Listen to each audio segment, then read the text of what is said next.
other where we've seen a sizable demographic change, and I pointed out 2 districts, and you must know what happened in those 2 districts. The Perambur district in Tamil Nadu, they passed a farman that no more idol worship will happen in the Koltar village. No less than the Madras High Court had to intervene. In Mallapuram, they reduced the age. They passed a circular to reduce age of women from 18 to 16. Again, the High Court had to intervene. So let's not go there that demographic hasn't changed. Demographic has changed, and it has led to cultural changes, which are not welcome in a secular society like ours. So it's a dangerous pretext, and the Samajwadi Party wants to exploit that. It said it in no less terms कि demographic बदल रही है, यानी अब BJP के जाने का time आ गया है. Nothing can be more explicit and clearer than this, and this has the approval of Akhilesh Yadav. All right, Mr. Mishra also wants to respond to you on that point. Yes, Kaushal Kant Mishra.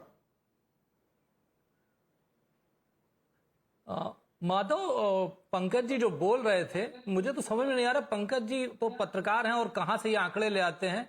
हर तरह का fertility rate अगर देखा जाए तो Muslims का ज्यादा है. Total decline हुआ है, कम से कम ठीक से तो बोलिए. और जहां तक रही डेमोग्राफिक चेंज होने की बात, तो डेमोग्राफिक चेंज हो रहा है इंडिया में. आप उसको देख रहे हैं. I'm going to give Pankaj Sharma a quick chance to rebut that. Pankaj Sharma, very quickly, please. We have to slip into a break. Pankaj Sharma.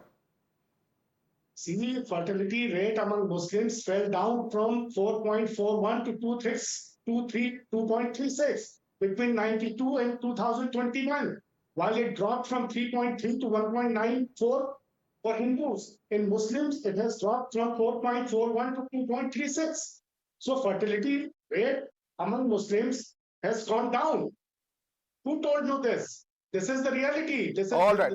Battle of statistics. Certainly, of course, it's a larger battle and a larger debate. But let's, for the moment, at least the focus was on the comments coming in from the SP MLA, and certainly the massive controversy that those comments have stirred up. I'd like to thank all of you gentlemen for joining us this evening. We're going to slip into a quick break for now.